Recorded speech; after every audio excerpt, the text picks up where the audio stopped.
Esse é o Mundo em Revolução e nós vamos falar agora sobre a situação na Ucrânia, hoje dia 29 de outubro de 2024, 8 horas da manhã aqui no Rio de Janeiro, 1 hora da tarde lá em Kiev, no momento que eu gravo esse vídeo. Alguns dias atrás acabou o horário de verão lá na Ucrânia, portanto agora é 1 hora mais cedo por lá. Bom, tivemos um pequeno ataque com drones russos aqui contra a Ucrânia, mas sem grandes efeitos. A Ucrânia, por sua vez, fez um grande ataque aqui em Luhansk, na região temporariamente ocupada da Ucrânia de Luhansk, destruindo um grande depósito de munição que tinha aqui. E também colocou fogo em uma escola militar aqui na Chechênia, atingindo um centro de treinamento das tropas da Akhmat, que são as tropas de elite dos chechenos aqui nessa região, né? Fora isso, na linha de frente, nenhuma grande novidade, mas muita preocupação com o fronte aqui de Pokrovsk, como a gente falou ontem, né? Selidov foi tomada aqui pelos russos, eles avançaram aqui nessa região de Kuriarivka, enfim, a situação aqui não está boa no fronte aqui de Pokrovsk, né? É uma coisa lamentável, realmente. Os russos continuam avançando aqui também, ainda não tomaram essas cidades aqui, mas tomaram já a cidade de Boroyavlenka, né? Novoukrânka e Shakhtarsk ainda não foram tomadas, mas essa daqui foi tomada pelos russos. Situação preocupante por aqui, né? Bom, houve os primeiros relatos de mortes de norte-coreanos aqui na região de Kursk. Já teriam entrado aqui em alguma coisa, os ucranianos conseguiram atingir e alguns norte-coreanos teriam sido mortos. Não teve captura ainda, né? A boa notícia é que os Estados Unidos falou que se confirmar o uso de tropas da Coreia do Norte nessa guerra, ele vai levantar os limites que hoje são impostos para a Ucrânia no uso de equipamento ocidental, né? Você lembra aquela história? Esse assunto já foi e voltou várias vezes. A Ucrânia quer usar as armas ocidentais em alvos na Rússia e o Ocidente não deixa isso acontecer, impede que isso aconteça, e no final das contas é uma injustiça danada, isso é um absurdo, porque os russos usam as armas dele e usam as armas iranianas, usam as armas da Coreia do Norte contra a Ucrânia, né? Então vamos ver se isso tem esse efeito positivo, né? Vamos falar sobre esses e outros assuntos em detalhes. Essas notícias foram sugeridas por Filho do Peter Não Reconhecido, Velho Virgem e várias outras pessoas. Obrigado aí ao pessoal que sugeriu as notícias lá no nosso site, no wrevolving.com, e obrigado a você que está assistindo o nosso vídeo. Se você gosta do nosso conteúdo, por favor, deixa o seu like e se inscreva aqui no canal, né? Pois bem, o vídeo de hoje também vai ser mais curtinho, como eu falei para vocês. Eu estou na preparação aqui para a viagem, esses últimos dias para preparar para a viagem. É uma viagem de 3 meses, então tem muita preparação envolvida. Então os vídeos vão ser curtinhos esses dias agora, mas daqui a pouco eu estou chegando lá em Kiev e aí os vídeos voltam ao tamanho normal, né? Pois bem, os russos fizeram um lançamento com 48 drones contra a Ucrânia, um número menor do que o normal. Eles têm mandado mais de 100 drones todos os dias, né? Hoje foi menos. 46 foram derrubados, uma parte pela defesa antiaérea, outra parte com guerra eletrônica, e um dos drones voltou para a Rússia, então no final apenas um drone atingiu alguma coisa aqui na Ucrânia, um ataque relativamente pequeno em relação ao que tem acontecido normalmente na Ucrânia, né? Bom, teve esse incêndio aqui em Moscou, mas isso daqui provavelmente foi um acidente, não foi nada, nenhuma ação da Ucrânia nisso daqui. Agora, isso daqui foi uma ação ucraniana, isso daqui é um grande depósito de armas em Luhansk, nessa região aqui. Luhansk, essa é a capital do Oblast de Luhansk, né, e é uma das maiores cidades que tem aqui próximas da fronteira russa. É uma cidade ucraniana, está temporariamente ocupado pelos russos, e os russos usam uma grande quantidade usam como centro logístico para armazenamento de foguetes, munições e coisa e tal. E os ucranianos atingiram um depósito de munição muito grande aqui, a coisa está explodindo. Tem esse vídeo aqui que é impressionante aqui do que está explodindo ali. Vamos ouvir esse vídeo aqui.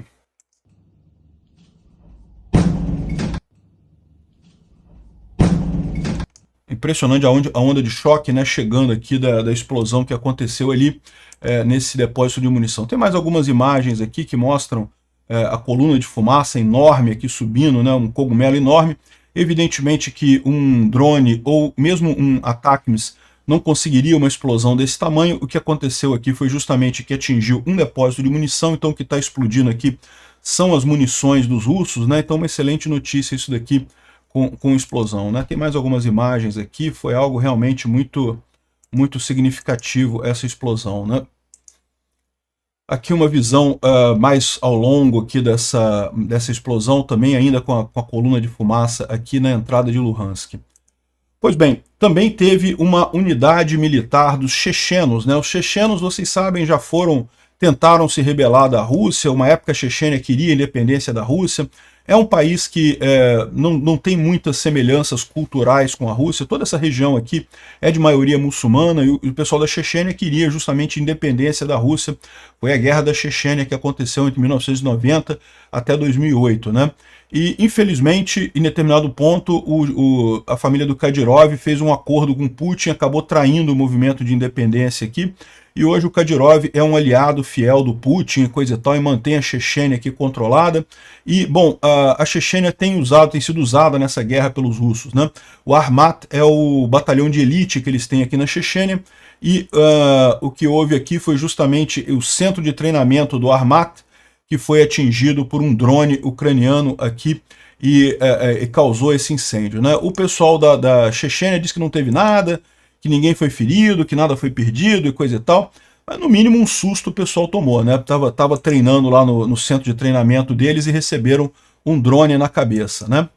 Bom, falando sobre a linha de frente, as notícias não são boas, né? A gente segue a mesma linha do que aconteceu ontem, que a gente falou. Os russos deram uma renovada na ofensiva deles ali no sul e conseguiram alguns avanços significativos ali, avanços puramente operacionais, né? Mas ainda assim avanços preocupantes porque eles estão chegando na última linha de defesa ucraniana. Isso pode ser uma coisa que gere complicações para os ucranianos, né? Eu espero que o pessoal esteja cuidando disso daí. Vamos ver como é que está essa situação. Aqui na linha de frente a gente já viu aqui onde é que é o problema, né? Basicamente o avanço aqui em Selidov, eles tomaram Selidov e portanto já estão avançando aqui pelo sul de Pokrovsk, como eu falei para vocês. Em Mirnograd, pelo leste eles não conseguem avançar porque tem Minorgrad aqui, mas pelo sul eles podem chegar a Pokrovsk. E depois de Pokrovsk, como vocês podem ver, existe um grande nada aqui até chegar a Dnipro e Zaporizhia, ou seja, toda essa região aqui, né, já fica vulnerável aqui a uma tomada russa, né? Então é uma coisa preocupante realmente o que está acontecendo aqui. Bom, aqui a gente está vendo um soldado russo que tentou atingir o drone, tentou derrubar o drone, depois desistiu e acabou se rendendo, foi feito prisioneiro pelo drone aqui, menos mal, mais um prisioneiro de guerra, né? Falando sobre a situação em Kursk, né? Em Kursk também a gente tem uma situação em que os russos estão tentando tirar os ucranianos daqui, estão tentando fazer ações, mas não conseguem mais avançar. Os ucranianos conseguiram retomar, inclusive, muita área que tinha sido retomada pelos russos. Os ucranianos voltaram a tomar, por exemplo, Kreminoye nessa região aqui. Enfim, e os russos não têm conseguido avançar mais por aqui, né? Aqui a gente tem a informação do Igor Girkin falando justamente sobre a situação dos bombardeios russos, né? Os russos estão reclamando aqui que eles tentam retomar áreas e estão enfrentando o seguinte problema: os próprios russos criaram posições defensivas muito fortes e agora eles usam FAB 3000, que é a bomba de 3.000 toneladas, lá, a maior bomba que eles têm, e nem essa bomba consegue desalojar os ucranianos de lá, né? Essa é a estratégia russa, eles jogam bombas, destroem toda a área e aí depois avançam, né? E eles não estão conseguindo nem com essa bomba tirar os ucranianos de lá. E isso é um problema para eles, né? Eles não estão conseguindo avançar por aí, estão reclamando que os ucranianos estão aproveitando as próprias defesas russas na região que foram construídas lá atrás, né? Bom, a questão dos coreanos, né, dos norte-coreanos que estão chegando ali na região de Kursk, a gente sabe que eles já estão ali próximos. A Coreia do Norte tem medo de deserção de seus soldados para a Ucrânia e problemas de entendimento entre russo e ucraniano, segundo a informação, né? Em Pyongyang, eles não tiram a possibilidade de fogo amigo devido ao fato de que os soldados norte-coreanos não sabem a linguagem russa. A gente ficou sabendo, inclusive, que os norte-coreanos que foram mandados, o pessoal estava dizendo que eram tropas de elite, coisa e tal, na verdade foi todo mundo recruta. Por quê? Justamente porque a Coreia do Norte acha que vai perder essas tropas, né? Foi um sinal de ajuda para o Putin, tal, de amizade, coisa e tal. Ou seja, o resultado disso daqui é aquilo que a gente já falou, vai fazer muito pouca diferença essas tropas norte-coreanas ali, né? E a gente tem informação que já teve os primeiros 200, né? 200 é o código para morto em batalha, né? Ali na região dos norte-coreanos. Então já houve alguns militares norte-coreanos mortos na região de Kursk, né?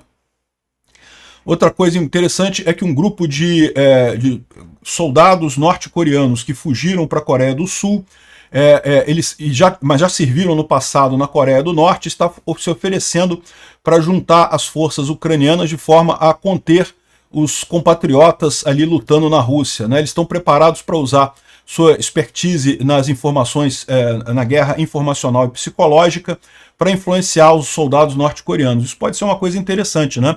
Para convencer eles a se renderem para a Ucrânia, pode ser até uma vitória da Coreia do Sul nessa guerra, no final das contas, né? Bom, e como diz aqui o antagonista, né, a matéria também está circulando em vários lugares. Os norte-coreanos enviados à Ucrânia são jovens recrutas, cerca de 10 mil norte-coreanos. Alguns falam em 12 mil, outros falam em 10 mil.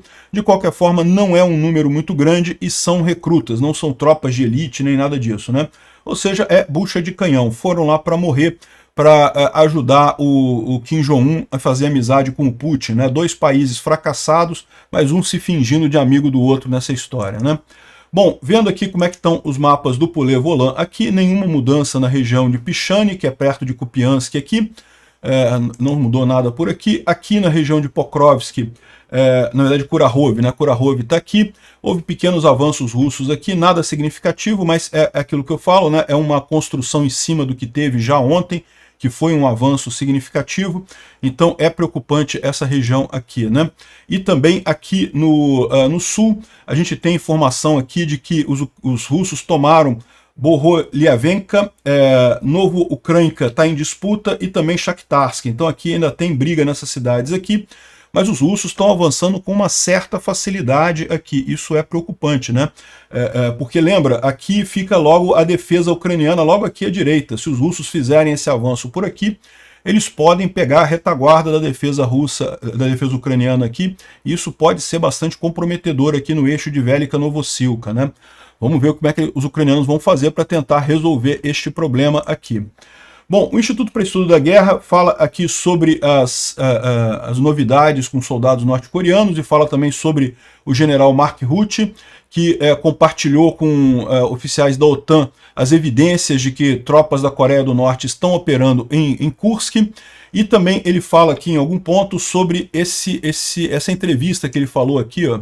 Esse daqui é o Jorge Barros, justamente do Instituto para Estudo da Guerra, falando justamente que os norte-coreanos estão servindo muito mais como um apoio, digamos, moral e informacional para os russos do que efetivamente como algo que vai fazer diferença nessa guerra, né? Como eu disse para vocês, eu cantei essa pedra, né?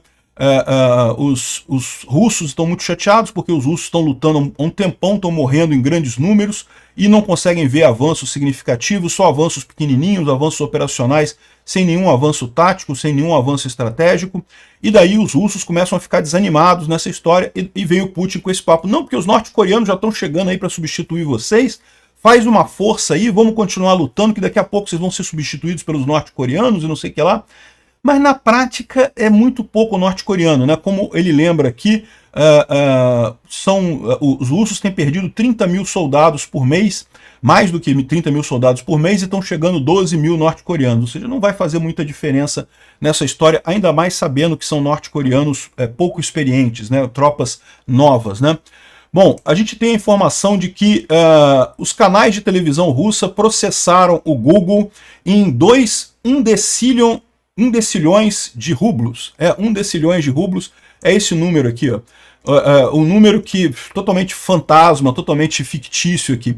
Eu consigo entender esse pessoal, né? É igual a rede de televisão aqui no Brasil também, que ficam chateadíssimas com o Google, que querem cobrar pelos links nos sites de busca e coisa e tal.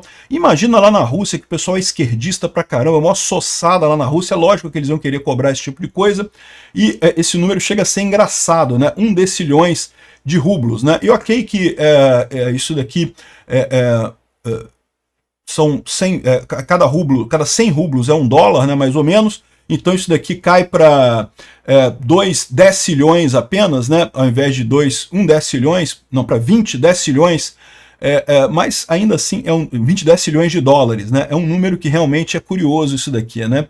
E bom, a única alternativa do Google é sair da Rússia, acho ótimo isso, vai ser o caminho mesmo para o Google de lá, né. Bom, o Max24 está falando aqui sobre um certo pessimismo na Ucrânia com o plano de paz do Zelensky. Segundo eles estão dizendo, o pessoal no Ocidente não está gostando, a OTAN não está avançando com isso, o sentimento geral na Ucrânia é negativo do ponto de vista de que a Ucrânia foi abandonada pelo Ocidente, as pessoas estão realmente pessimistas, né? Isso em conjunto com os avanços russos ali na região de Pokrovsk, que está deixando realmente o pessoal pessimista. É o que eu falo para vocês, a noite é mais escura logo antes do amanhecer, ou seja, a gente está numa posição realmente complicada nesse momento, mas as coisas vão melhorar daqui para frente, eu tenho certeza disso, né? Então aqui, ó, o Zelensky estava falando uma alternativa do Ocidente fornecer mísseis Tomahawk para a Ucrânia, mas os oficiais americanos disseram que não, que isso é impossível, porque não tem o número de mísseis necessários, iria comprometer a situação no Oriente Médio e não sei o que lá. Gente, é só fabricar mais míssil, né? Fabrica os mísseis e manda para a Ucrânia, né? Enfim, a situação não está... Os ucranianos, de forma geral, não estão otimistas, segundo diz o MAC aqui. Eu vou chegar na Ucrânia daqui a alguns dias e vou dizer para vocês como é que eu vejo essa visão lá o nível de otimismo ou pessimismo dos ucranianos por lá, mas alguns ucranianos têm expressado essa preocupação aqui, né? Bom, uma notícia que pode-se dizer positiva é que os Estados Unidos disseram que não haverá mais limites no uso de armas do Ocidente se a Coreia do Norte entrar na guerra, né? E a gente já tem evidência, como a gente já falou, o Mark Rutte já falou que existe de fato evidências de tropas norte-coreanas na linha de frente. É só questão de tempo até a Ucrânia ter algum soldado norte-coreano capturado ou morto, né, já com evidências claras disso, e vamos ver se os Estados Unidos realmente vão manter a palavra deles, porque esse é o grande problema, né? Os Estados Unidos têm prometido um monte de coisa para a Ucrânia, em 94 prometeram defender a Ucrânia, fazer a proteção territorial da Ucrânia, se a Ucrânia abrisse mão das suas armas nucleares e coisa e tal, e o que a gente está vendo acontecer é o Ocidente todo medroso, fugindo da Ucrânia, deixando a Ucrânia lutar sozinha contra a Rússia. É um absurdo esse tipo de coisa. Vamos ver o que vai acontecer daqui para frente, né? Obrigado por assistir o vídeo até o final. Se gostou do conteúdo, não esqueça de deixar o seu like, isso ajuda o canal a crescer e a chegar para mais gente. Se não gostou, deixe o dislike e explique nos comentários como podemos melhorar. Comente também sugestões de temas que podemos trazer por aqui. Comentários insultuosos ou defendendo ditaduras e criminosos de guerra serão sumariamente bloqueados. Agradeço a compreensão. Se ainda não é inscrito no canal, considere se inscrever clicando no botão inscrever-se abaixo e marcando a campainha para todos os avisos. Se quiser ajudar o canal, veja no nosso site como você pode fazer isso.